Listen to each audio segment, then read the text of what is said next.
안녕하세요. 제도권 주식 분석입니다. 한 번씩은 제가 생각해도 제가 참 또라이 같다라는 생각을 합니다. 조금 과장해서 눈 뜰 때부터 감을 때까지 ETF만 생각하거든요. 그리고 제가 다루는 커버리지가 넓잖아요. 일반 배당주도 하고 있고 슈드랑 제피도 하지만 다양한 수요들을 커버하고 있다라고 생각하는데 여러분들은 좋은 것만 잘 빼가셨으면 좋겠습니다. 오늘 말씀드릴 ETF는요. 441640입니다. 여러분들 아시겠지만 코미액이라는 ETF인데요. 은퇴는 물론이고요. 사회초년생이 적립해 나가는 과정을 제가 한 3달 목표로 하고 있고요. 매일 10만원씩 투자하고 있습니다. 그리고 다양한 수요층을 커버하는 최고의 ETF라고 생각하는데 오늘 한번 리뷰 다시 한번 해드리도록 할게요. 속도 차이라는 것이 되게 중요하거든요. 이제 남녀 간의 속도 차이도 남자가 좋아하고 이제 여자가 마음을 열면 남자가 변심하듯이 사실 이 속도 차이가 모든 인생에서 되게 중요하고 결과적으로 이게 타이밍이라고 하는데 주식에서의 타이밍을 잡을 수 있는 분은 아마 전 세계에서 몇 명 있으려나? 잘 없겠죠. 그래서 꾸준히 그 타이밍까지 오기를 기다리면서 공부하고 투자하고 기다리는 거 아니겠습니까? 그런 데이터들이 객관적으로 나와 있어요. 하루짜리로 보면 테크놀로지가, 그다음에 일주일은 기초자산, 기초소재들이, 그다음에 이제 한 달 보면 테크놀로지가, 3개월은 커뮤니케이션 서비스, 통신 관련된 거, 또 반년 보면은 또 금융주가 이 등에 올라와 있고요. 또 1년 넣고 보면 또 금융주가 올라가 있고 통신주입니다. IT가 아니에요. 속도 차이가 분명히 존재합니다. 그리고 한 해를 더 돌려보면은 엔비디아 비롯해서 IT나 이런 종목들이 많이 올라갔죠. 그러니까 실제로 내가 생각한 게 늘 고점이었고 안 좋다라고 생각하고 내가 사면 빠진다라고 생각하지만 결과적으로 기다리면 반드시 돌아온다라는 건데 그게 바로 속도 차이고 타이밍인데 이걸 잡기 어렵기 때문에 분산 투자하는 거거든요.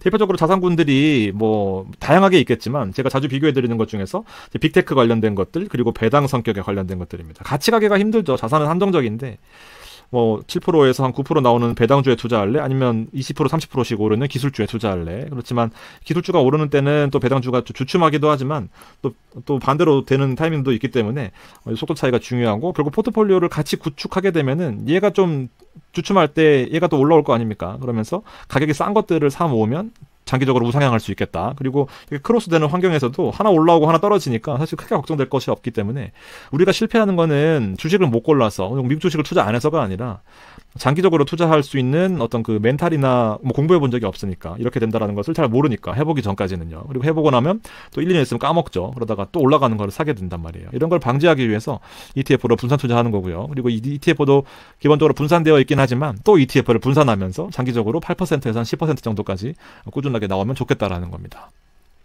타이밍 얘기를 해드렸는데 일단 국내외 모두 장르와 타이밍을 불문하고요. 언제 사더라도 큰 실패가 없는 ETF가 바로 이 441640입니다. 돈이 생기면은요 언제든지 타이밍에 구애 없이 투자할 수 있다라는 컨셉이 되게 메리트가 있어요.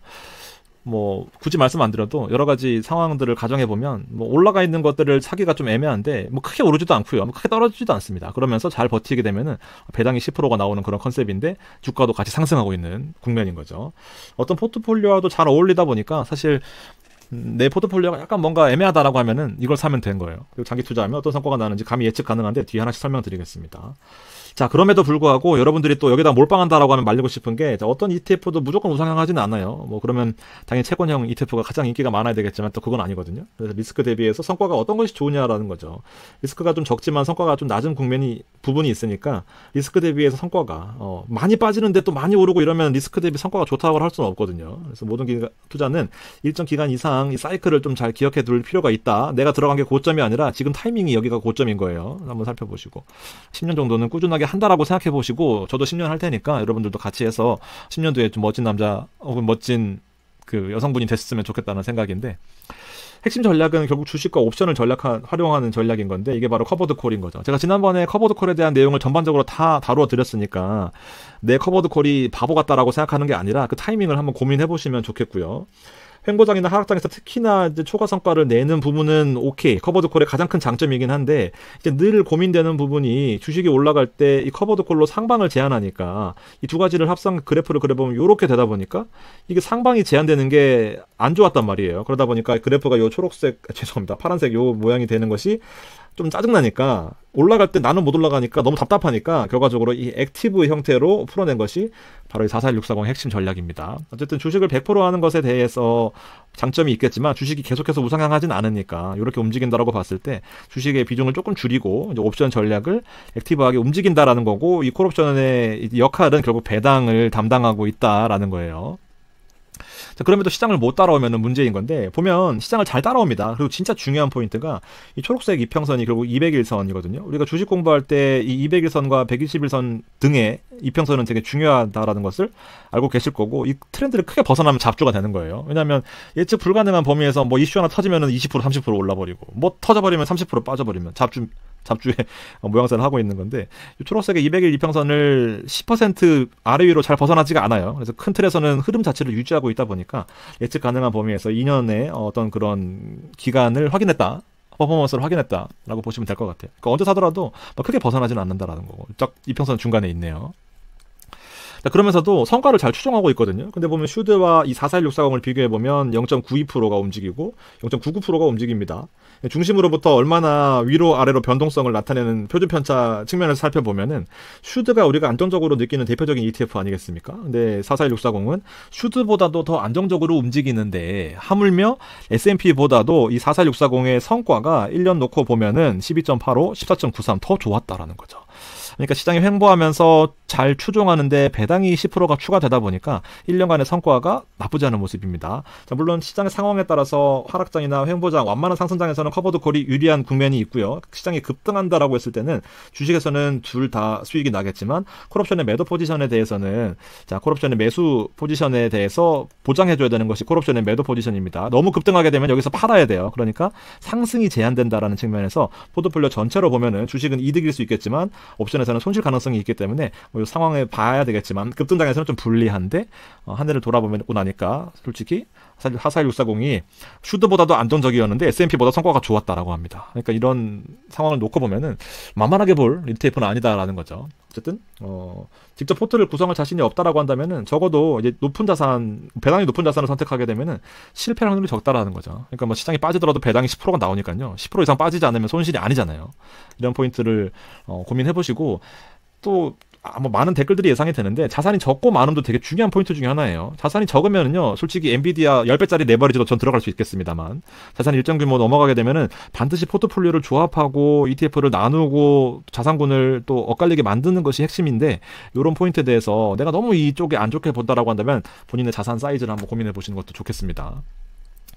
장점이 여러 가지가 있지만, 일단 커버드콜이 이제 본주 대비 장점인 것은, 어쨌든 간에 지금 커버드콜을 싫어하시는 분들은 당연히 주식은 장기적으로 우상향하는데 왜 굳이 주식의 비중을 줄여서 커버드콜로 배당으로만 한정되게 하느냐는 당연히 100% 맞는 말일 수도 있습니다만, 이제 시간이 많이 흘러서 우리가 은퇴를 앞두고 있거나 뭐 투자 타이밍이 좀 거의 뭐 다다랐다라고 한다면은 커버드콜을 반드시 해야 된다라고 생각합니다. 근데 이 장점 중에 하나가, 이제 미리 해놓으면은 여러 가지 또 경험적인 측면에서 은퇴할 때 그 이후에 실패가 좀 적지 않겠습니까? 그래서 여러 가지 커버드콜 해보시는 걸 추천을 드리고요.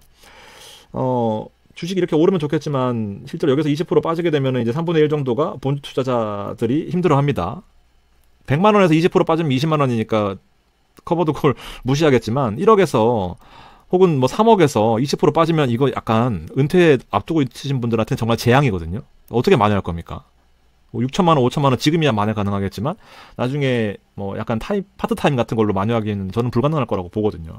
그래서 반드시 이런 것들이 필요한데, 이런 것들에 대해서 미리 좀 고민해보자라는 거고, 일단 커버드콜은 중요한 장점 중에 하나가, 만주를 모으면 변동성이 작잖아요. 그냥 만주 그대로 있거든요. 그러면서 월 100만 원 확보가 됩니다. 1억밖에 안 되거든요. 근데 뭐 거의 90만 원인데 지금 주가가 올라서 조금 더 들겠지만, 어쨌든 연으로 1000만 원 확보가 되면은 조금 뭐 플러스 마이너스는 여러분들 감안해 주세요. 이게 왜 100만 원인데 90만 원 이런 거 하지 마시고요.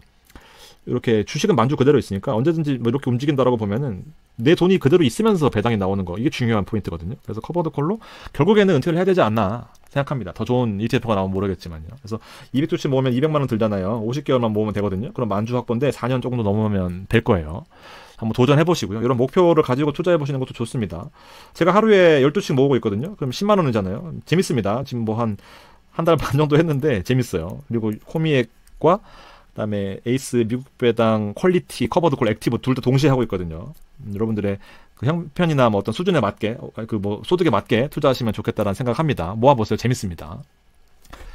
뭐 이런 것들은 사실 뭐 공부해보시면 금방 나오는 건데, 어쨌든 컨셉 자체는요, S&P를 추정하고 있습니다. 그러면서 디보를 또 추정하고, 그다음에 나머지 대략적으로 종목을 개별적으로 가져가는데, 주식 파트에 보면은 이제 캐터필러와 비자가 1, 2위에 들어가 있습니다. 그러면서 기술주가 들어가 있어요. 이 디보라는 ETF는요. 그다음에 CME 그룹은 최근 파생 상품 시장이 좀 거래가 활발하면서 계속 주가가 계속 오르고 있습니다. 한번 검색해 보세요. CME. 그리고 아메리칸 익스프레스나 뭐 골드만삭스 이런 것들 금융주들도 아까 보셨지만 트렌드가 확실히 우상향하고 있는 트렌드고요. 그리고 기술주가 들어가 있죠. 슈드보다 뭐 중요한 포인트들이 또 있다라고 보면 기술주들이 들어가는 거. 슈드는 절대 담을 수 없지만 이 세일즈포스 같은 것도 좋은 포트폴리오에 또 중요한 역할을 하고 있으니까 한번 검색해 보세요. 주가 많이 올랐습니다. 제가 뭐 AI 소프트웨어 할 때 많이 설명드렸지만 이런 컨셉이 있고요. 그리고 캐터필라나 비자 포트폴리오 1등, 2등 같은 경우에는 비자 같은 경우에도 EPS가 3년 동안 엄청 많이 올랐습니다. 주가도 많이 올랐고요. 이런 종목을 개별적으로 하지 말고 ETF로 하면은 더 편하게 투자하시는 거죠. 그리고 포트 상위의 주요 종목에 캐터필라는 뭐 거의 모든 ETF에 들어가 있을 정도로 미국의 리쇼어링이나 중장비 쪽에서 아주 두각을 나타내는 전 세계 1등 노란 포크레인 종목입니다. 그래서 인프라 관련 수혜주고, 그래서 제가 드슬을 소개시켜드렸죠. 제조업 드슬인데 제조권 주식 분석 제조업이나 아니다. 드슬 치시면 나올 거예요. 한 달 전쯤에 올렸나? 보면 지금 뭐 여기서 추천드렸거든요. 많이 올랐습니다. 여기 3배짜리 레버리지인데 한번 찾아보시고요. 진짜 뭐 그냥 뻘로 하는 소리가 아니라 저도 진짜 하고 있습니다, 여러분들. 늘 비교되는 건데 슈드와 디보 같은 경우에도 이제 보시면은 사실 슈드는 시드가 좀 모여있다라고 한다면 좀 투자하기 편해요. 배당도 3개월마다 한 번씩 나오긴 하지만 뭐 배당에 크게 신경 쓰지 않고 돈 모아가시는 분들한테 슈드가 괜찮고요. 디보는 기술주에다가 배당주 컨셉에다가 그다음에 뭐 커버드콜도 일부 가지고 있으니까 배당도 나쁘지 않고요. 그다음 주식 1년 동안의 수익률 자체도 시장만 잘 따라준다라고 한다면 메리트가 있으니까 슈드를 모아가면서도 이 44640의 디보 포트폴리오도 괜찮겠다라고 생각을 하고 있습니다. 기술주는 반드시 포트에 있어야 되니까 슈드 플러스 에이스 미국 빅테크 혹은 뭐 여러 가지 섞어가는 것도 한번 고민해 보시고요. 슬슬 정리를 한번 해보겠습니다. 자, ETF의 순유입 금액으로 보면 뭐 이렇게 빠지고 올라가고 하는 것이 이제 S&P 본주고요. 이제 커버드 콜렉티브는 꾸준하게 이렇게 들어가는 모습인데 이게 컨셉이 맞는 것 같아요. 이제 뭐 큰 돈을 투자하는 것도 한번 고민해 보시고 저랑 상담해 보셔야겠지만 여러 가지 이제 메인 ETF의 컨셉들이 있을 거 아닙니까? 근데 적립식 자체가 좀 어울리기는 해요. 왜냐하면 변동폭이 작기 때문에 여기서만 놀면은 10%가 나오잖아요. 그러니까 사실 적립식으로 하게 되면 이 평균가 코스트 에버리징 효과 때문에 메리트가 있는 건데 배당의 10%가 뭐 적다면 적죠. 그렇지만 저는 많다고 생각하거든요. 그래서 언제 들어가도 나쁘지 않은 이 성격의 ETF가 잘 어울린다라는 거고, 엔비디아가 주가가 이렇게 많이 올랐음에도 불구하고 최고점이잖아요. 그런데도 마이너스인 분 수두룩 빽빽합니다. 뭐 여러분 주변에서도 2명 중에 1명은 손해일 건데 주식하면 진짜 어렵거든요. 여기서 고점에서 사고 또 이렇게 올라가다가 조금 빠지면 사는데 또 고점이고 밀리면 또 팔고 사고 뭐 또 올라가는 것 같네 또 사고 또 흔들리니까 3개월 횡보하니까 또 팔았는데 또 뭐 다시 올라가니까 사고, 빠질 거는 계속 빠질 것 같은 관성이나 탄력성 법칙들, 그다음에 실적도 나올 거고 이제 뉴스도 계속 나오고 미국 주식들 뉴스가 많이 나오잖아요. 거시적인 환경도 관세 뭐 모르겠네 어렵네 내 자금도 부족하고 여러 가지 환경에 흔들리는 게 주식이니까 결국 못 벌어요. 엔비디아 주변에 돈 번 사람 많이 없습니다. 벌면 진짜 많이 벌었거나 대부분 손해예요. 그러니까 이런 것도 생각해 보시고요. 하루라도 빨리 주식 손실 난 거 넘기는 것도 방법이라고 생각합니다. 기간만 녹일 수 있으면 실패하기가 생각보다 어려워요. 근데 평균 단가가 잘 맞으면 배당이 10%다라는 포인트를 좀 가져가 보시고요. 종목 측면에서 보면 이제 VOO가 수수료가 싸니까 VOO를 담는 것 같아요. SPY가 0.09인데 VOO가 0.03이잖아요. 그래서 VOO를 담는 것 같고 디보와 나머지 종목들을 보면은 이제 IBM, 마이크로소프트, 메타 뭐 이런 것들이 들어가 있습니다. 그래서 이런 종목들 가지고 있는 플러스 커버드콜이 들어가는 게 이제 44640 코덱스 미국 배당 커버드콜 액티브의 컨셉인 거고, 제피와 제피큐처럼 이제 액티브 커버드콜 전략을 사용한다라는 거죠. 이제 기존 커버드콜이 이렇게 제한되는 것이 좀 약점이었다 보니까 뭐 시장 따라서 빠지기도 하고 더 먹기도 하고 이렇게 하면서 배당을 점차적으로 늘려갈 수 있는 것에 대해서 고민을 하고 있는 것이 이제 액티브인데, 솔직히 액티브라고 하는 것은 펀드 매니저의 어떤 역량도 들어가기 때문에 좀 약간 불안 요소가 있습니다만 현재까지 너무 잘하고 있다라는 게 핵심 포인트고요. 배당도 뭐 65원대부터 점차적으로 오를 때도 있었고 늘고 있는 추이인 것 같죠. 약간 부침은 있겠지만 어쨌든 시장 상황에 따라서 뭐 크게 나쁘지 않은 성과를 낼 것으로 보여집니다. 저도 자신 있게 투자할 수 있는 ETF고요. 그래서 ISA나 연금에서 하면 가장 좋거든요. 근데 절세 안 된다고 뭐 이거는 나중에 걱정하세요. 일단 배당 받고 투자금 많이 늘어나고 진짜 절세가 필요할 때 그때 걱정하셔도 되니까 일반 계좌로라도 하시고요. 본업에 집중하실 수 있도록 이런 스트레스는 최대한 줄이실 수 있도록 제가 시장을 감시하면서 여러분들께 주요 이 뭐 어떤 이슈들을 정리해서 올려드리도록 할 테니까요. 돈 버는 거에 집중하시면 좋겠습니다. 목돈 모아두면 알아서 배당 나오고 10% 챙겨주고 주가도 추종해주고 하는데 수수료가 0.19예요. 저렴하죠. 그러니까 이렇게 한번 고민해 보시고요. 다음 시간에는 이제 목돈 투자가 더 심플하고 더 안정적으로 느껴지는 그런 에미퀄에 대해서 설명드리도록 하겠습니다. 고맙습니다.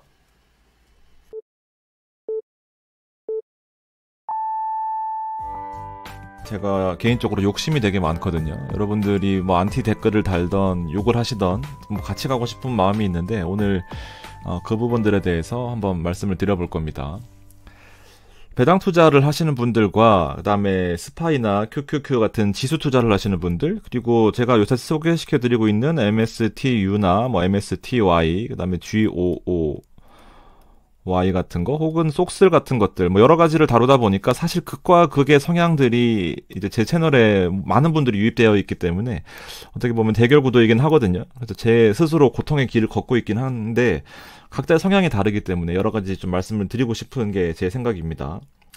배당 투자를 이제 권해드릴 경우에는 슈드나 대표적으로 리츠 같은 것들, 채권 같은 것들을 권해드릴 경우에는 이런 거 투자하시는 분들한테는 사실 와닿지가 않을 수 있습니다. 근데 보면 10년 동안 그 이상 투자를 했을 경우에 슈드랑 스파이랑 비교해보면 최근에 스파이가 급등하기 이전까지는 사실 큰 차이가 안 난다라고 볼 수 있을 정도로 연 환산 수익률에 있어서는 큰 차이가 없다라는 것을 아실 수 있는데, 이제 막상 투자해보면 여러 가지 챌린지가 있단 말이죠. 그래서 지루한 과정을 이겨내야 되기도 하고요. 그리고 솔직히 월 소득이 많다라고 한다면 뭐 어떤 ETF를 장기 투자하더라도 빠지는 것에 대해서 오히려 기회라고 생각할 수 있는데 뭐 모든 분들이 그런 건 아니니까. 그리고 복리 효과를 누리려면 특히나 배당 투자에서 좀 더 시간을 장기적으로 봐야 된다라는 거죠. 근데 이 지수 투자를 하게 되면 이제 멘탈이나 감정 소모가 생각보다 심할 수 있습니다. 하루아침에 뭐 5%씩 빠져버리면, 뭐 이상 빠져버리면 본인의 어떤 본업에 집중할 수 없게 되는 거죠. 제가 좀 또 띨빵해 보이지만 리츠를 사는 이유가 여러 가지가 있는데, 이제 무작정 까시는 분들한테는 와닿지가 않을 수 있다라는 생각은 분명히 하고 있습니다. 근데 뭐 여러 가지 또 그에 대한 방어법이 있긴 한데요. QQQ를 예로 들면은 연간으로 그리고 월로 이렇게 투자를 했다라고 가정해 봤을 경우에 생각보다 하락폭이 클 수 있거든요. 이렇게 뭐 4달 연속으로 빠져버리면 8%씩 이렇게 빠져버리거나 뭐 1년 내내 빠질 수도 있잖아요. 이렇게 13%씩 이렇게 빠지고 나면 여러분들은 뭐 굳이 말씀 안 드려도 내 자신을 돌아보면 또 QQQ를 팔고 주식을 접거나 아니면 더 만회하기 위해서 공격적인 걸 하다가 빠지는 상황들이 뭐 거의 뭐 열에 8, 9번 될 거란 말이죠. 근데 이런 상황이라는 뻔한 얘기 말고도 사실 되게 다양한 이슈들이 많은데, 저도 코인이 좋고 뭐 MSTU 이런 거 해보니까 하루에 10%, 20%, 지금 뭐 20% 이상, 속슬은 40% 이상 수익이 났는데, 근데 생각보다 이런 뻔한 얘기 말고요. 실제로 포트폴리오를 조합하게 되면 여러 가지 장점들이 많습니다. 이거는 제가 월급쟁이 부자들이라는 채널에서 강의를 한 영상이고, 이제 최근에 오픈이 돼서 뭐 홍보 겸 말씀을 좀 드려보면, ETF를 단기 투자를 하잖아요. 20년 뭐 이런 플랜들을 짜는 이유들이 있고, 그 다음에 이 스마트한 투자를 하는 이유가 결과적으로 이 스파이 100% 투자하는 것보다 이 금을 30%와 스파이를 70% 투자하게 되면은 장기적으로 봤을 때 평가 금액에 있어서는 물론 스파이보다 뒤처지긴 하지만 표준 편차에 있어서는 훨씬 더 안정감이 있을 거고요. 최대 하락폭 있어서도 훨씬 안정적이니까 목표를 달성하기 위해서 무조건 앞으로 가는 것도 좋겠지만 좀 더 안정적으로 오랫동안 장기 투자하자는 것이 큰 틀에서 포인트거든요. 결과적으로는 좀 전문 지식을 동원해서 말하면 리스크를 관리하면서 이제 목표 지점을 가자는 게 가장, 결국은 스포츠카를 타고 가느냐 세단을 타고 가느냐인데, 뭐 빠르게 갈 수 있지만 비 오는 날이나 커브 같은 거 있으면 위험할 수 있잖아요. 이제 그런 측면에서 여러 가지를 계속 고민하는 겁니다. 제가 미쳤다고 이렇게 5가지, 6가지로 나누면서 포트폴리오를 고민하겠습니까? 근데 올라가는, 특히나 집중해서 올라가는 이런 포트폴리오는 적은 비중으로도 큰 수익을 낼 수가 있는 거고요. 그리고 엣지 자산 같은 최근의 트렌드를 반영하는 ETF,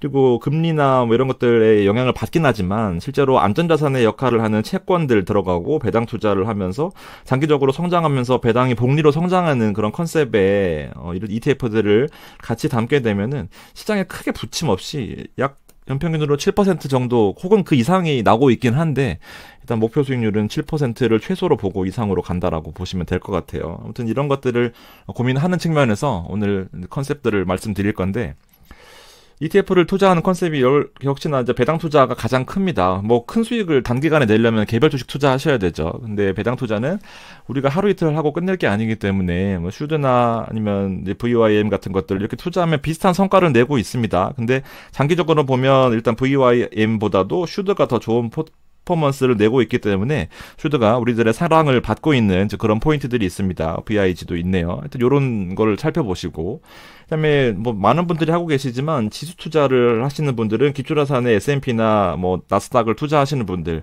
장기적으로 투자하면 당연히 좋지만 여러 가지 챌린지들이 있다라는 것을 설명 좀 드리고 싶고, 뭐 물가지수에 얼마나 예민하게 반응하시지는 모르겠지만 물가도 추정하지 못하는데 왜 리츠를 투자하냐, 왜 배당 투자, 슈드를 4% 받고 투자하냐 하시겠지만, 결과적으로 가격도 오르고 배당도 성장하는 그런 컨셉이다 보니까 물가 상승을 해지하고서라도 수익률이 지금 뭐 13% 가까이 올라가긴 했지만 어쨌든 10% 이상을 꾸준히 낼 수 있는 이런 기초자산에 대한 투자도 있을 수 있습니다. 이제 그렇게 큰 틀에서 좀 살펴보시고, 메인 포트폴리오는 하나 가지고 계시는데 이제 이 두 가지를 하게 되면은 조금 아쉬운 게 이제 주식에 대한 수익률 측면에서 좀 포모 같은 것들을 느낄 수 있단 말이죠. 그래서 엣지 자산이라고 하는 이 트렌드 투자를 하시는 것도 분명히 도움이 되실 것 같고, 제가 말씀드리는 것들 뭐 MSTU 같은 것들 있잖아요. 코인베이스 같은 거, 혹은 TSLL도 설명드리고 있고, TQQQ나 TMF 같은 것들도 섞으면은 분명히 도움되는 포인트들이 있습니다. 대신에 이게 몰빵이 돼버리면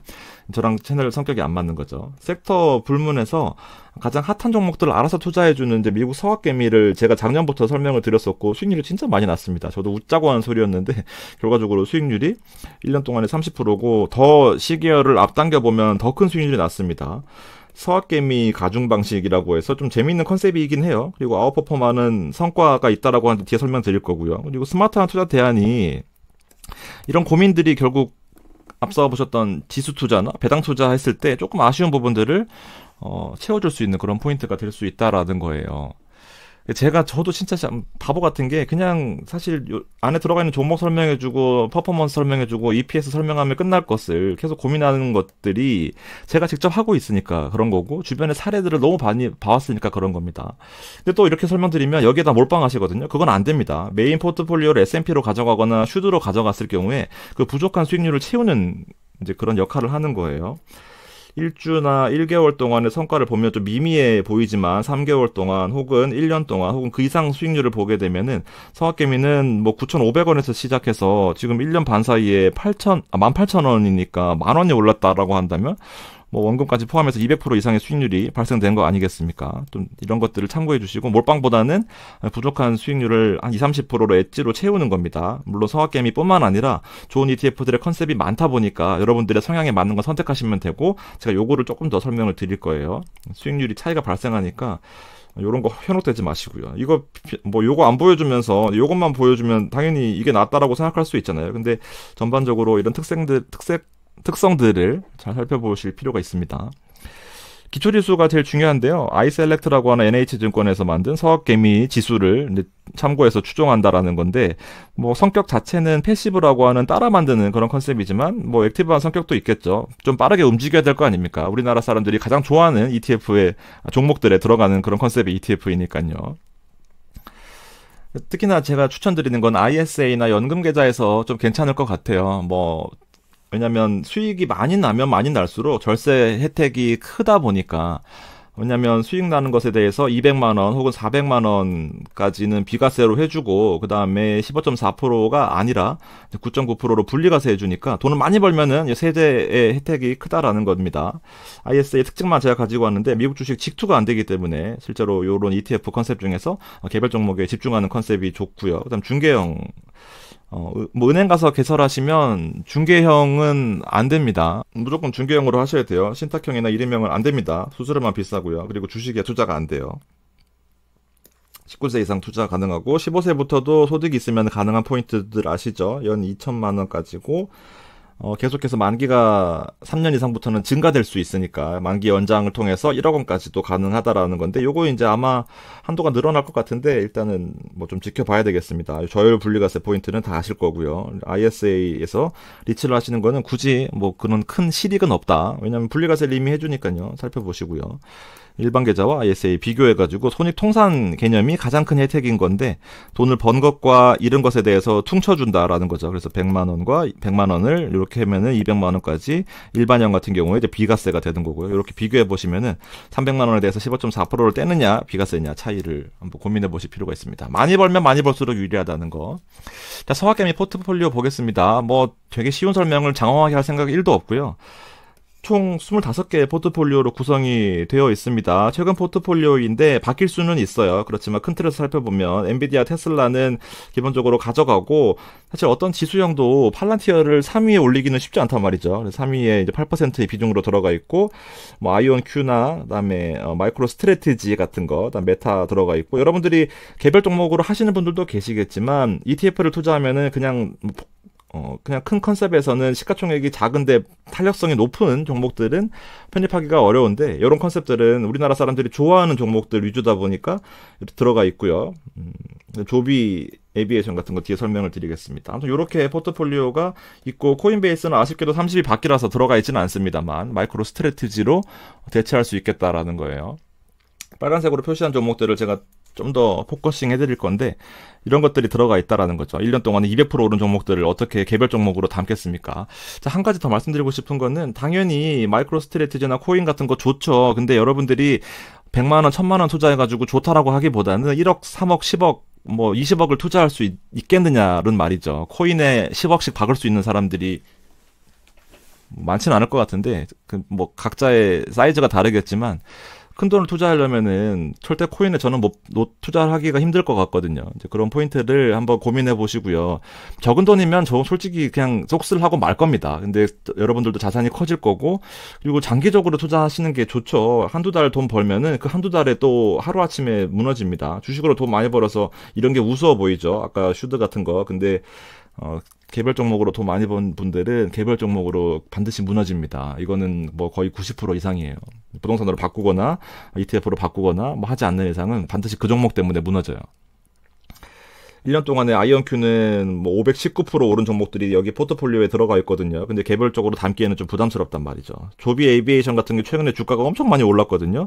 10불인데 뭐 수익 측면에서도, 매출이나 수익 측면에서도 좋지 않은 종목들을 큰 돈을 담기가 어려우니까 이런 ETF들로 담아서 엣지 있는 투자를 할 수 있는 포인트가 바로 이 서학개미의 포트라는 거고, 우리나라 사람들이 좋아한다라는 거죠. 그래서 왜 이렇게 어렵게 투자하느냐가 뭐 의문이실 수 있겠지만, S&P 산업분류표를 살펴보면은 이제 여러 가지 그 섹터별로 이렇게 나눠놨거든요. 직스 산업분류표라고 해서 11개의 섹터별로 다 들어가 있습니다. 여러분들이 당연히 투자가 처음이시면 엔비디아가 짱이고 테슬라가 짱이겠죠. 그러면 정보기술에 몰빵하고 나면은 이제 크게 후회를 하는 겁니다. 이런 것들은 또 시대의 흐름을 타고 미래 먹거리에 투자하는 거기 때문에 경기가 안 좋아지거나 뭐 이슈가 발생했을 때 크게 흔들리지만, 또 이 소재나 산업재, 경기 소비재 이런 것들에 대해서는 당장 먹고 살아야 되는 부분이기 때문에 시장이 안 좋을 때 이런 종목에 또 수급이 좀 쏠리는 포인트가 있고, 부동산은 실물을 가지고 있기 때문에 뭐 경기에 크게 영향 없고 금리 따라서 영향이 받긴 하지만 먹고 살아야 되는 문제와도 연관이 되어 있기 때문에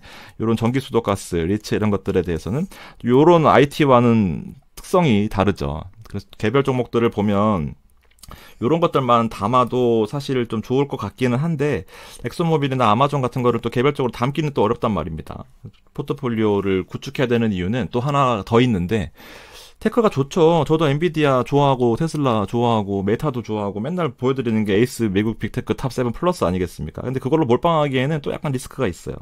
자, 하루만 보면 또 마침 또 테크놀로지의 수익률이 가장 좋았고, 뭐 에너지 종목은 좀 빠져있는 모습 보이고 있습니다. 여러분 핀비즈 가시면은 여러 가지 눌러보시면 이런 게 바로 나와요. 근데 보면 이제 1주, 한 달, 3개월 되게 좋죠. 공짜입니다. 그냥 아마 로그인 안 해셔도 보이실 것 같은데, 하프이어나 원이어 보면 이제 기초 소재나 산업재, 테크놀로지가 이렇게 또 순위가 바뀌어 있는 모습이고요. 또 한 달 보면은 테크놀로지가 또 가장 좋았던 성과고, 약간 소비, 커뮤니케이션 서비스, 약간 통신 관련된 것들 6%나 올랐습니다. 그러니까 또 테크놀로지만큼 많이 올랐던 게 통신 관련된 거고요. 3개월 보면 또 테크놀로지가 많이 올랐고, 에너지가 또 빠졌었던 모습이 있었지만 또 에너지가 올라왔을 때도 있었겠죠. 에너지가 또 올라오는 거.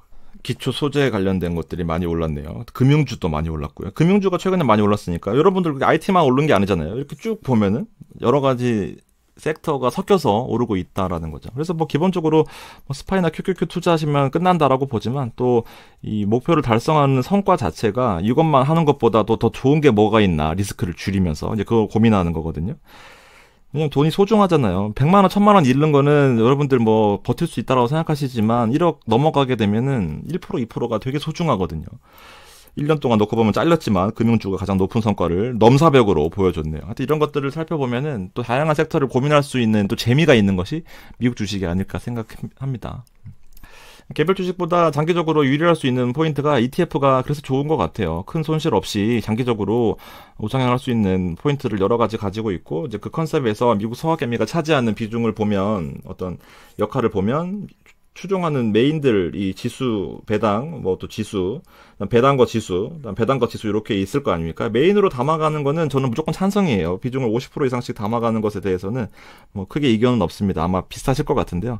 이제 트렌드 일부, 제가 엣지 자산이라고 많이 표현을 하는데, 엣지 자산에 대해서 특히 절세계좌에서 큰 수익을 내면은 과세 이연이나 비과세 혹은 분리과세 혜택을 누릴 수 있는 것들은 이런 서학개미나 이런 것들 비중 일부를 가져가게 되면 이제 개별 주식에 투자할 수 있는 효과도 누릴 수 있고, 팔란티어나 아이온큐, 스트래티지, 조비 에이비에이션 같은 것들 최근에 핫한 종목들을 같이 가져갈 수 있으니까 우리가 좋아하는 종목들을 서학개미가 알아서 담아준다. 몇 개로 25개의 종목으로 나누어서요. 이렇게 좀 보시면 좋을 것 같아요.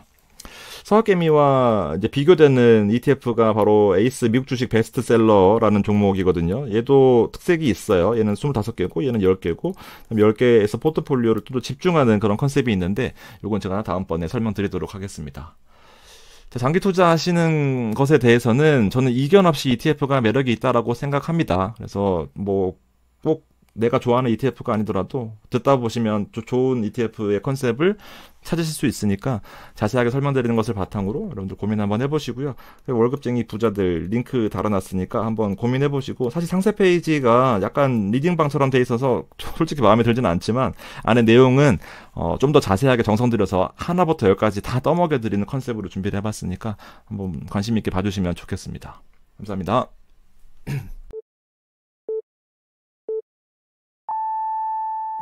안녕하세요. 제도권 주식분석입니다. 3개월 만에 리츠를 가지고 왔습니다. 연 9.3%나 주는데도 영원히 고통받고 있는데요. 오늘 리츠를 3가지 측면에서 여러분들께 업데이트 해드릴 겁니다.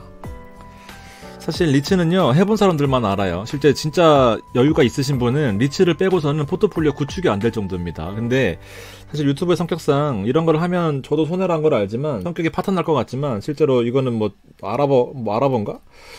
뭐 리츠만 하면은 대부분 뭐 2개만 가지고 왔지만 무조건 안 좋다라고 합니다. 대기업 설거지 종목이니 스폰서 리츠니, 스폰서 리츠는 메인 대기업이 임대차를 하고 있다, 세일즈 앤 리스백이라고 하는데 그런 좋은 의미입니다. 아무튼 뭐 신뢰가 없고 매니저는 경력을 쌓아야 돼. 경력 쌓을 필요 없습니다. 이 부분들은요 대부분 다 잘 나가시는 분들이에요. 정말 학벌 많이 보고요.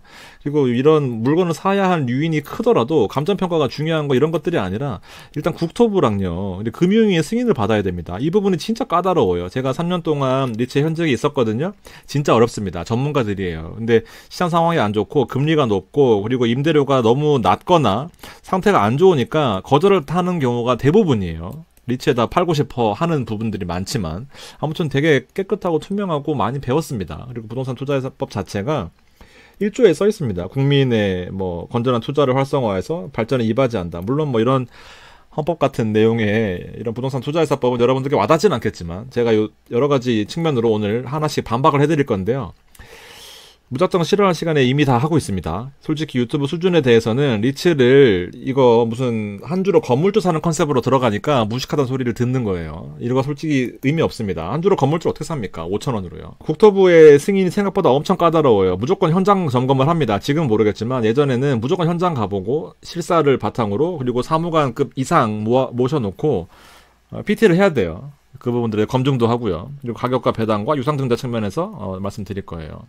자, 화가 난 건 아니고요. 좀 강한 원조로 좀 말씀드리고 싶습니다. 되게 괜찮은 상품인데 할 때마다 까니까 제가 뭐 말을 제대로 못 하겠어요. 이런 거 할 시간은 없는데 중요한 포인트가 몇 가지가 있습니다. 뭐 월배당으로 최저 보수고요. 맥쿼리가 들어가 있다라고 하는 것에 대해서는 뭐 안정적으로 임대료가 나온다라는 거고, 실제로 이 한 주당 뭐 건물주가 된다라는 그런 컨셉이 아니라 경기 방어적인 성격을 가지고 있습니다. 시장이 안 좋을 때 방어해주고요. 그다음 금리 인하에 대한 수혜주고, 부동산에 투자하는데 이 부동산이 아파트, 빌라, 오피스텔이 아니거든요. 월 인컴과 실물 자산이 있기 때문에 인플레이션 해지할 수 있다라는 거, 물가가 오를 때도 뭐 사실은 뭐 크게 이슈가 없었던 그런 포인트가 있고요. 부동산 규제 완화에 대한 수혜도 있다라는 건데, 실제로 임대소득을 바탕으로 배당 가능 이익의 90%를 무조건 배당해야 되는 이제 부동산 투자회사법이 있단 말이에요. 1조는 아니고요. 있단 말이에요. 그러니까 사실 유상증자를 할 수밖에 없는 이유 중에 바로 이 배당 때문인 건데, 돈을 받으면 배당을 다 주니까 추가적으로 건물을 사야 되는데 돈이 없잖아요. 다 배당을 하니까. 이때 유상증자를 들어오는 거거든요. 그럼 왜 유상증자를 합니까? 여러분들, 건물 하나 사놓고 끝날 거 아니잖아요. 이 파이프라인이 많으면 좋을 거 아니에요. 셀트리온 같은 거 대표적으로 한두 개로 개발 끝내고 이걸로 영원히 팔 거 아니잖아요. 여러 가지 파이프라인 늘려가지고 R&D도 하고 이런 것들인데, 진짜 파이프라인 늘릴 때 유상증자를 한다라고 보면 되는데, 꼭 잘 모르시는 분들이 이상한 소리 하는 겁니다. 자, 배당 측면에서 보면 시가 배당률이 지금 9.35예요. 그리고 지금 주가도 최근에 많이 올라왔습니다. 투자 금액이 커지면요, 필연적인 고민을 하실 거고, 그리고 여러분들의 포트폴리오가 S&P나 뭐 나스닥이나 아니면 뭐 빅테크나 이런 것들로 들어가 있을 때, 요런 거 하나 들어가 있으면 환율 신경 쓸 필요 없죠. 그리고 시장이 빠질 때 또 배당 나오죠. 그리고 이 배당금이 크기 때문에 좀 빠져있는 이런 종목들에 대해서 매수할 수 있는 여력도 생깁니다. 되게 괜찮은 컨셉이에요. 와이프가 진짜 보수적인데 2천만 원 처음에 주가 좀 빠지는 거예요. 근데 지금은 더 살 수 없냐고 막 이러고 있습니다. 왜냐면 배당이 한 달에 꾸준하게 나오니까요. 나중에 계좌도 한번 오픈해서 보여드리도록 하겠습니다. 안 보여줘서 그렇긴 한데, 배당 수익률은 지금 12개월로 9.35 나오고 있습니다. 분배금 확인 한번 해보시고요. 뒤늦게 상장되긴 했지만 꾸준하게 안정적으로 뭐 5,000원 언저리에서 놀면 잘 하고 있는 거예요. 왜냐하면 배당주 특성상 막 건물을 사고 팔고 하는 것이 아니기 때문에 임대료 바탕으로 배당을 주는 컨셉이니까 한 번씩 건물을 잘 팔면은 추가적인 수익이 기대가 되지만, 대략적으로 5,000원 넘어간다라고 하면 비중을 줄여야 됩니다. 좀 참고해 주시고요. 보시면 어떤 하나라도 단독으로 포트폴리오에 올인한다라고 하는 것은 반드시 그 포트폴리오 하나 때문에 무너집니다, 여러분들. 이제 리츠는 코스피 200의 편입 얘기도 있을 만큼 사실 좀 활성화시키고자 하는 의지들이 많이 있어요. 지금 보면 코스피가 파란색이고요. 그다음에 리츠 NAV가 빨간색인데, 보면 뭐 지금 코스피가 많이 올라와서 그렇지 좋을 때는 더 좋았고요, 빨간색이. 나쁠 때도 뭐 더 좋았습니다. 하여튼 뭐 이런 구조를 가지고 있어요. 배당을 재투자하는 수익률이긴 하지만 코스피보다 분명히 나은 성과를 계속해서 기록해왔고, 코스피가 올라가면 또 좋죠. 그 다음에 따라서 뭐 여유가 생기고 경제가 활성화되면 분명히 리츠도 좋아지는 부분이 있을 거다라고 생각을 합니다. 자, 포트폴리오 배분 측면에서 주가를 좀 바라볼 필요가 있습니다. 앞서 말씀드렸던 것처럼 주가가 막 오르면 좋겠죠. 뭐 빅테크처럼 막 오르고 S&P처럼 영원히 오르고 이러면 좋겠지만, 그런 것들이 여러분들이 꾸준히 할 수 있으면 베스트긴 한데, 이렇게 같이 있으면 얼마나 좋겠냐라는 겁니다. 자, 파란색이 제가 제일 좋아하는 ETF 중에 하나인 에이스 미국 빅테크 탑7 플러스입니다. 빅테크 7개에다가 투자하면서 마이너리그 3개 종목을 후보군으로 넣으면서, 이 후보군도 마이너리그 그 유니버스가 있습니다. 하여튼 7개 종목에 집중되어 있으니까 뭐 큰 돈으로 S&P나 나스닥 분산하는 것보다 적은 비중으로 포트폴리오에 집중 투자하는 것이 결국에 시장을 이끌어가는 것은 나스닥과 S&P 중에서도 빅테크다라는 측면에서 이런 압축된 포트폴리오를 자랑합니다. 성과도 좋았고요. 이렇게 오르면은 누가 배당 투자합니까? 주가가 이렇게 오르는데 누가 8% 9%짜리 투자해요? 빠집니다. 근데 얘가 또 빠질 때는 또 얘가 올라갑니다. 그러니까 빠질 때는 리츠를 사고요, 얘를 추가적으로 뒤늦게 추매하는 것이 아니라. 그래서 포트폴리오를 전체적으로 보면 반대로 가는 성향 하나 들고 있으면, 얘는 쌀 때마다 사 모았을 거 아닙니까? 그러면 대부분의 분들이 여기서는 무조건 플러스일 거고요. 여기서부터 시작하더라도 지금 거의 보합일 겁니다. 그런데 빅테크는 많이 올랐을 거 아니에요. 하나만 들고 있으면 여기서 다 팔았을 거예요. 여기서 사고요. 여러분들 남 얘기가 아니라 제가 13년 동안 옆에서 보고 듣고 상담하고 느낀 겁니다. 아무튼 이렇게 포트폴리오를 구축하는 측면에서 리츠를 활용하는 거지, 주가가 안 오른다고 욕하시면은 그런 부분이 있습니다. 시장이 379800은 코덱스에서 나온 S&P 500의 토탈 리턴 상품이고요. 이제 476800이 리츠인데요. 좋을 때도 분명히 있어요. 연간으로 환산한 수익률이긴 하지만. 자, 그렇지만 대부분의 상황에서는 또 379800을 쓰는 S&P가 또 좋겠죠. 그러니까 시장 상황에 따라서 얘가 오를 때도 있고 얘가 오를 때도 있는 겁니다. 그렇게 포트폴리오 차원에서 같이 가져가야 안 무너져요. 지금 오늘 장 빠지고 있거든요. 그럼 또 무너져서 제도권이 사라고 했던 종목들 또 물렸네, 뭐 안 좋네 하실 거잖아요. 좀 길게 보셨으면 좋겠습니다. 심적인 안정감이 대단해요. 지금 476800의 리츠 인프라는요 0.78 움직입니다. 그러니까 하루 변동성 자체가 되게 작아요. 0.7 움직이고 0.7 빠지니까 사실 뭐 0.7%는 1억 하더라도 70만 원이거든요. 뭐 버틸 수 있는 수준이죠. 1,000만 원, 2,000만 원 빠져도 그냥 버티고 계시잖아요. 그러니까 그런 것들 판단해 보시고, 우리가 안전하다고 생각하는 슈드가 1%니까 대략적으로 30% 이상 슈드가 더 많이 움직입니다. 그러니까 리츠의 심적인 안정감이 주는 그 포트폴리오의 중요성을 한번 고민해 보실 필요가 있다라고 생각하고요. 사실 유상증자는 진짜 드리고 싶은 말씀이 너무 많지만 악순환이 반복되는 부분들이 있어요. 왜냐하면 아까 처음에 말씀드렸던 것처럼 유상증자의 목적은 뭐 사실 뭐 일반 우리나라 코스피의 전통적인 기업들처럼 삽질하겠다라는 그런 의미가 아니라 사실 건물을 사겠다라는 의미고, 이 건물을 사겠다라는 의미에다가 실제 건물을 매입하지 않으면 처벌받게 되어 있습니다. 부동산 투자해서법에 다 이런 조항들이 나와 있어요. 그래서 국토부와 금융위가 승인을 해줘야 건물을 매입할 수 있는 그런 구조가 되어 있습니다. 이거 생각보다 되게 빡세요. 우리가 생각하는 그런 공무원 아닙니다. 진짜 빡세거든요. 근데 이제 유상증자를 하고 난다라고 한다면 무조건 주가가 빠지니까 그냥 주가가 그냥 빠지는 거예요. 사실 ESR 캔들스퀘어 리츠는 되게 좋은 리츠 컨셉을 가지고 있거든요. 전국에 19개 이상의 물류센터 위주로 가지고 있고, 물류센터는 우리의 삶에 없어서는 안 될 존재 아니겠습니까? 네이버도 그렇고, 뭐 쿠팡은 당연하고요. 마켓컬리, 그다음에 1일 3배송, 뭐 4배송, 냉동 배송까지도 수도권 주변에서 물류창고가 가까이 있어야지만 이 3배송 시스템이 가능할 거 아닙니까? ESR 캔들스퀘어 리츠가 거의 대부분을 가지고 있다라는 포인트에서 경기가 안 좋을 때 더 많이 올랐고요. 근데 최근에 유상증자 이슈가 5월 달에 나오면서 주가가 하염없이 밀리고 있어요. 이게 악순환이 반복이거든요. 실제로 유상증자가 나온다라고 하면 주가가 무조건 밀리니까 천안 물류센터를 매입하겠다라고 하는 건데 되게 좋은 내용인데, 주주 배정한 다음에 실권주를 공모하겠다라고 하는 건 당연히 이제 안 사겠죠. 그러면 4,300원에서 하락할 것이다라고 예상을 했는데 지금 4,000, 좀 먼저 이거 보여드릴게요. 4,065원까지 떨어졌습니다. 그러니까 평균가로 하다 보니까 자꾸 떨어지니까 이제 청약하실 분은 4,060원에 청약하시는 거예요. 그러면 청약일이 이제 7월 3일이나 7월 4일인데 개별적으로 투자하시는 분들은 이제 이 가격에 청약하시는 거고, 저는 근데 비추입니다. 보면 이제 유상증자를 하면 악순환 반복이라고 하는 것이, 여기 보면 이제 신한증권 리서치센터에서 가져온 건데, 리츠가 유상증자를 하고 나서 보면 공시일 이후에 3개월 동안 수익률이 오른 거 있나요, 여러분들? 오른 거 한두 개 있던데 0.19 올랐네, 롯데리츠. 이것도 있네요. 그러니까 안 돼요, 안 돼. 아무리 좋은 컨셉을 가지고 열심히 한다라고 하더라도 이제 악순환 반복입니다. 그러니까 청약은 뭐 굳이 하실 필요 없고요. 근데 ESR 캔들스퀘어 리츠가 많이 빠진 것에 비해서 우리 한국부동산 리츠 인프라는 많이 빠지진 않았거든요. 이제 분산되어 있기 때문에 이제 그런 포인트가 있다라는 겁니다. 계속해서 유상증자 이슈가 필연적일 거예요. 정말 멍청한 것이, 사실 우리나라 리츠도 그렇고 유상증자를 관장하는 그런 금융당국도 그렇고요. 소통하면서 천천히 그냥 분할로 유상증자 하면 되거든요. 갑자기 하루아침에 유상증자 나와가지고 주가 잘 오르던 거 폭락시키지 말고, 사실 증시 상황을 좀 봐가면서 충분히 소통하고, 뭐 뉴스에도 내보내고 인터뷰도 하고 유튜브도 나오고 하면은 오히려 더 좋을 것 같거든요. 돈 필요하다는 거 아닙니까? 근데 돈을 필요한데 어떻게 쓰겠습니다. 제 목숨을 바쳐서 이 돈을 잘 활용해 보겠습니다 하면서 그렇게 하면 사실 주가가 폭락하는 일은 잘 없을 것 같거든요. 미국에서 실제로 이렇게 합니다.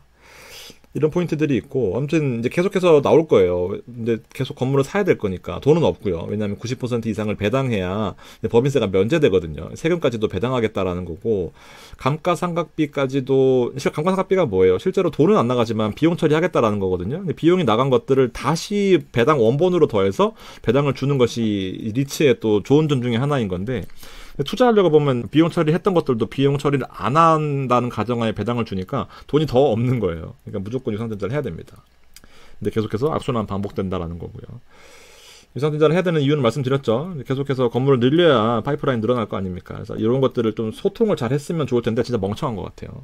자, 그리고 대기업 엑시트 창구. 자, 대기업 엑시트 창구라는 것은 반은 맞고 반은 틀립니다. 이런 기업들도 있기는 해요. 근데 대부분은 안 그렇습니다. 어떤 오너가 본인의 피같이 쌓아 올린 건물들을 팔고 싶어 하겠습니까? 근데 리츠에서 공모해서 이제 여러분들이 말씀하시는 국민들의 돈을 빨아먹으려면 50% 초과분에 대해서 국민들한테 공모해야 되거든요. 그러니까 49%의 지분만 가지라는 거예요. 그러면은 이 전체 건물에 대해서 소유권이 뭐 전체 모이게 되면 주장할 수 없게 되는 거죠. 그렇다 보니까 사실 이렇게 반드시 공모를 해야 되기 때문에 안 하고 싶어 합니다.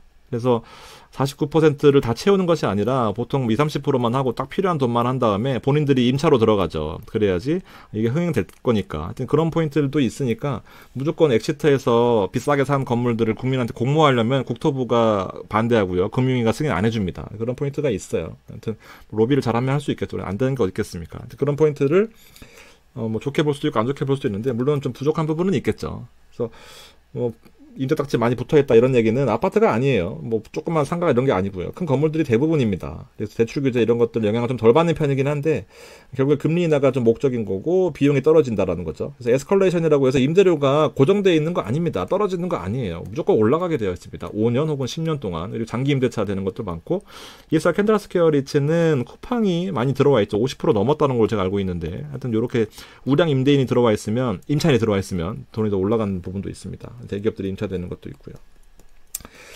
인프라, 맥쿼리 인프라는 고정 수입이 될 거고 물류센터는 지속적으로 늘어날 거니까 사실 장기적으로 보면 되게 좋다라고 생각하는데 언제 터질지 몰라요. 코스피 200에 편입된다라는 거. 지금 계속해서 이슈 나오고 있거든요. 그래서 한계점에 대해서 한번 정리를 해드리고 싶었습니다. 좋은데 좋다고 말하면은 저만 바보 되는 것 같습니다. 할 때마다. 보유자산, 근데 물론 바보일 때도 있었죠. 5,000원에서 4,200원 급락했을 때는 저만 바보 됐었죠. 근데 유상증자 이슈가 이제 정도 되면 제 방송을 1년 넘게 보시면 아마 이해되실 거고 실제로 수익 나신 분들도 많을 거예요. 지금으로서는요. 물류센터 대표주자 ESR 캔들 스퀘어 리츠는 뭐 수도권과 영남권에 물류센터를 많이 보유하고 있고요. 지금 19개 보유하고 있고 뭐 이렇게 도심권에 대략적으로 IR 자료에 보면 나와 있으니까요. 한번 궁금하신 분들은 보시면 좋겠습니다. ESR 캔들 스퀘어 리츠는 되게 컨셉이 좋거든요. 정리해 보겠습니다.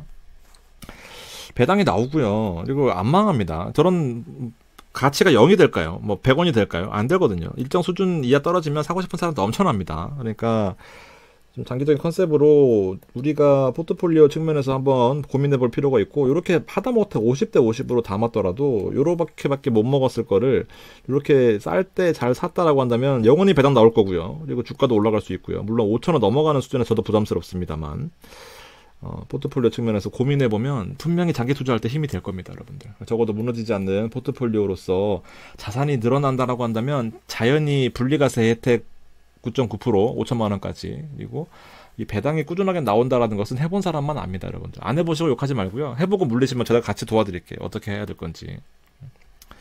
마지막으로 코덱스 리츠를 선택하셔야 되는 이유 그리고 플러스나 원 리츠만 해당됩니다. 보면 이제 여기 검색해 보시면 나오거든요. 이제 분리과세 안 되는 이제 미래에셋 인프라는 9.9%의 혜택을 못 받습니다. 이 자세한 내용 안에 있으니까 한번 보시고요. 배당 소득에 대해서 5천만 원 한도 내에서 실제 26년 말까지 매입하시면은 증권사에 신청하시긴 해야 돼요. 이게 좀 정말 좀 띨빵한 증권사의 시스템이고 금융위의 시스템인데 전화해서 어떻게 해야 되는지 개별 증권사마다 다 다릅니다. 그러니까 이 부분들을 꼭 신청하셔야 된다라는 거, 어떻게 해야 되는지, 어떤 계좌에서 사야 되는지 다 다르거든요. 그래서 신청하시게 되면은 지금 15.4%가 아니라 9.9%에서 세금을 때리니까 이 부분도 참고하셔가지고 최대한 활용하셨으면 좋겠다라는 말씀까지 드리면서 마무리하겠습니다. 다소 말투가 좀 거칠고 재수없을 것 같지만 댓글을 캡처하다가 제가 열받아서 그렇습니다. 필요한 사람들이 있습니다. 그러니까 차라리 안 사시면 되거든요. 좀 자제해 주셨으면 좋겠습니다. 죄송합니다. 좀 오버했네요. 고맙습니다.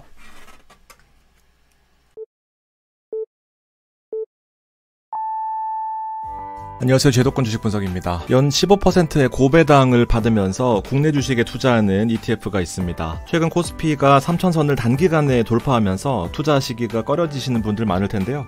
자, 비싸더라도 좋은 아파트들은 또 살 사람들은 사거든요. 오늘 그런 컨셉에서 한번 잘 들어보시고 좋은 컨셉이다라고 생각하시면 담아갈 만한 ETF다라고 말씀드리겠습니다.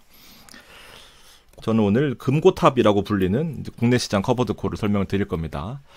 코미액은 제가 자주 설명을 드리고 뭐 단일 포트폴리오로도 자주 설명을 드리지만 실제로 1억당 90만 원 수준의 배당금이 지급이 되는데 성장과 배당 성장 그리고 액티브한 종목 선정에다가 커버드콜까지 가져가기 때문에 시장의 상승과 그리고 하방의 방어력까지 가져가면서 월 10% 정도의 배당을 지급하고 있는 그런 컨셉이다라고 자주 설명을 드렸습니다.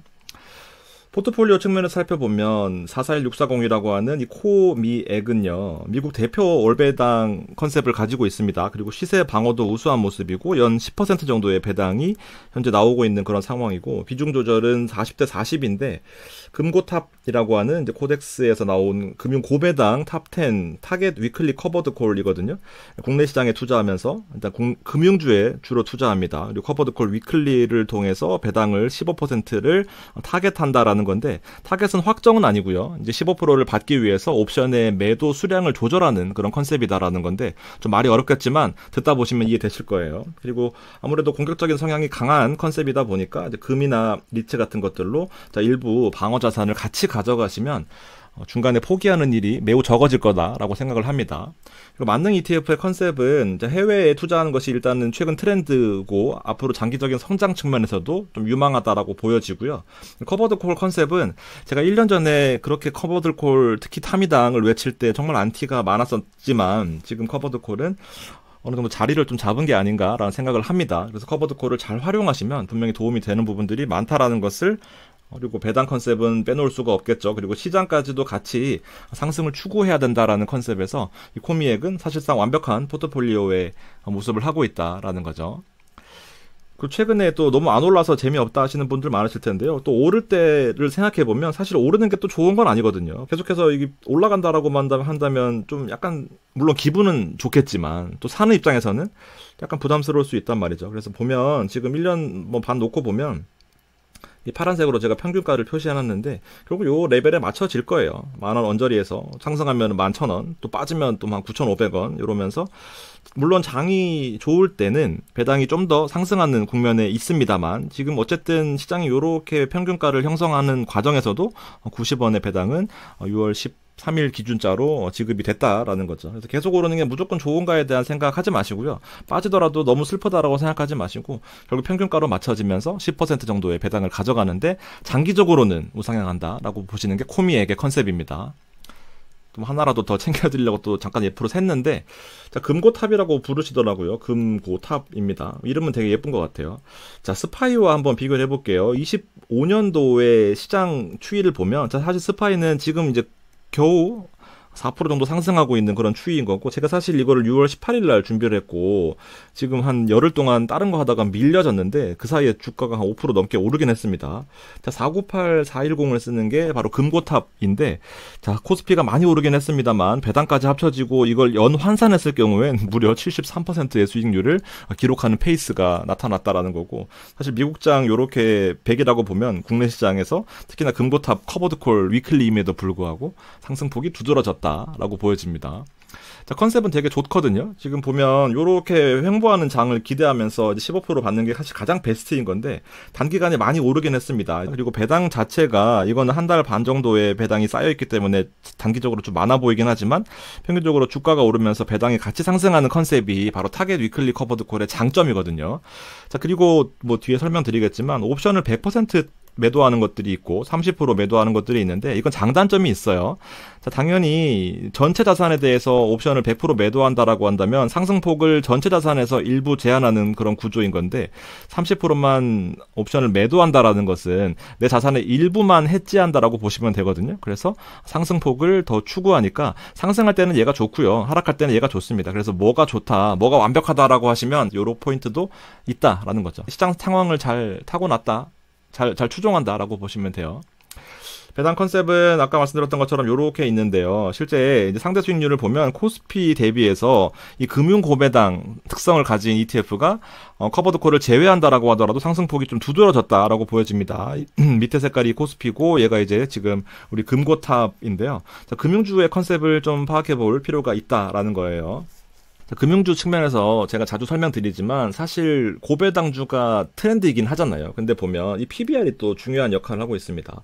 코스피가 상승하고 금융주가 더 상승하는 이유는 어쨌든 상법 개정안도 역할을 크게 할 수 있겠지만 지금 PBR이거든요. 보면 이제 회사의 가치가 1이다라고 한다면 가격이 1이면은 이게 PBR이 1인 거거든요. 그러면 실제로 감정평가 받듯이 이게 1대 1이면은 누가 주식 투자하겠습니까? 근데 이렇게 2배, 이건 아니고 이렇게 평가를 좀 고평가를 받으면 향후 미래의 먹거리에 투자하는 이 AI 산업에 엮여져 있는 하이닉스는 사실 2배도 더 적어요. 왜냐하면 엔비디아 같은 거는 30배, 40배거든요. 어쨌든 AI, HBM 반도체라는 것에 발을 담그면서 하이닉스가 그동안 저평가받다가 고평가받는 그런 과정인 거고, 이 보라색 선을 터치하고 있는 게 현재 시점인데 이게 이제 2.3배인 겁니다. 그러니까 회사의 가치보다 가격을 한 배 정도 더 받고 있다라는 거고, 삼성전자는 아직도 저평가되어 있다라고 판단할 수가 있는 거죠. 그래서 삼성전자 투자하시는 분들은 진짜 시장이 언제 올라올 것인가인 건데, 지금 코스피가 막 올라오는 것에 대해서 그동안에 주도주들이 몇 가지가 있었죠. 뭐 조선업이나 뭐 플러스 방산주 같은 것들, 고배당 종목들도 마찬가지인데, 자 보면 우리 금융고배당주는 한번 보실까요? 지금 뚫고 올라옵니다. 되게 모양이 좋아 보여요. 근데 보면 뚫고 올라오는 보라색 레벨이 0.6, 0.5, 0.4입니다.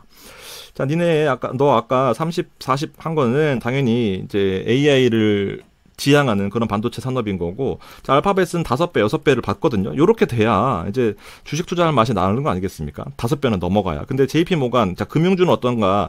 최소한 1배는 넘어가요. 그러니까 시장 가치조차도 평가받지 못하고 있는 대표적인 종목이란 말이죠. 자, 그럼 PBR을 다시 한번 살펴보면, 요렇게 보면, 이제 P고 이게 북밸류라고 해서 장부 가치인 건데, 얘를 올릴 것이냐, 얘를 떨어뜨릴 것이냐인데, 이제 1이 넘어가려면, 근데 가격을 인위적으로 올리는 건 주가 조작이잖아요. 그래서 이 장부 가치를 떨어뜨려라는 건데, 이 금융 고배당주들은 사실 뭘 투자하기도 애매하고 돈을 다 쌓아놓는단 말이에요. 그래서 이걸 낮추면 이 PBR이 올라갈 거 아니에요. 이 PBR을 올리면 또 세제 혜택도 주겠다, 뭐 이러고 있으니까. 그래서 이걸 낮추려면 배당을 줘라라는 거예요. 결과적으로 배당을 줘라라는 겁니다. 이렇게 좀 판단해 보시고요. 그래서 아직도 갈 길이 멉니다. 1배도 제대로 받지 못하고 있다라는 건데, 가격을 인위적으로 올리면 좋겠지만 그거는 쉽지 않고 적당한 레벨에서 또 배당과 조절을 할 필요가 있겠다라는 거예요. 자, 네이버를 한번 살펴볼까요? 자, 실제 네이버는 2019년부터 2025년의 주가 보면은 지금 조금 오른 모습이거든요. 사실 지금 또 단기간에 많이 올랐다라고 하시는 분들 많으신데, 자, 그동안에 네이버가 돈을 못 벌었느냐? 순이익 보면 돈을 못 벌었느냐? 아니잖아요. 근데 이런 게 한국 시장의 약점들이었단 말이에요. 그래서 외국인들이 결국 투자할 수 있게 만들어주는 환경이 적어도 배당은 달라라는 거거든요. 그리고 정상화되는 과정에서 실제 여러 가지 법들을 개정하면서 국내 시장에 투자할 수 있는 활성화 요인을 좀 만들어 달라라는 거니까, 뭐 3천, 4천 뭐 그런 숫자에 너무 연연하지 마시고요. 좋은 종목들은 투자하시는 게 또 메리트가 있다라는 거예요. 그래서 상법 개정안은 뭐 자주 설명드려서 뭐 그렇지만 3% 룰이 좀 중요한 역할을 하고 있는 것 같고, 그다음에 자사주 매입 소각 측면에서도 좀 중요한 포인트가 있는 것이, 그동안 자사주를 가지면서 오너 지분 50, 자사주 지분 30 해서 철밥통을 만들어 놨단 말이에요. 근데 이거를 자 무조건 자사주 매입 소각하면서 이런 철밥통을 좀 없애면서 주식을 좀 살려라라는 게 지금 컨셉이다 보니까 주가들이 올라오고 있는 거고, 그리고 플러스 고배당주처럼 보면은 비교해 본 건데, 고배당주들이 올라오는 이유 중에 하나가 또 이런 것들이 있겠다라는 겁니다. 들어가는 종목들 측면에서 살펴보면 KB금융, 그다음에 신한, 하나, 우리 이런 것들 여러분들 좋아하시는 거 들어가 있고요. 삼성증권 최근에 제가 하고 난 다음에 많이 올랐습니다. 자, 그리고 또 이 큰 틀에서 보면 금융주가 선두주자로 달린 다음에 조선과 돈이 풀리니까 제조업도 좋아질 거고, 자, 건설업은 다만 아쉬운 게 지금 정부 대책이 부동산에서 나왔는데 좀 수요를 억제하는 정책이죠.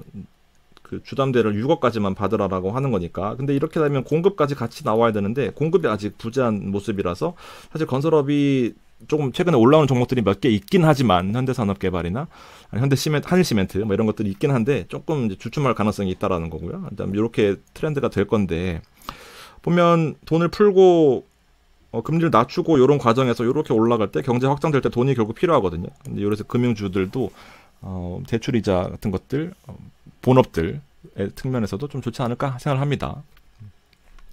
주식 유니버스는 참고만 하세요. 저도 뭐 이런 거 읽는 걸 별로 안 좋아하는데, 여러분들 또 궁금해하시는 분들이 꼭 계시더라고요. 어떻게 이 지수를 선정하느냐 보면 주식 유니버스입니다. 옵션과 커버드콜 같이 들어가는데 주식이고요.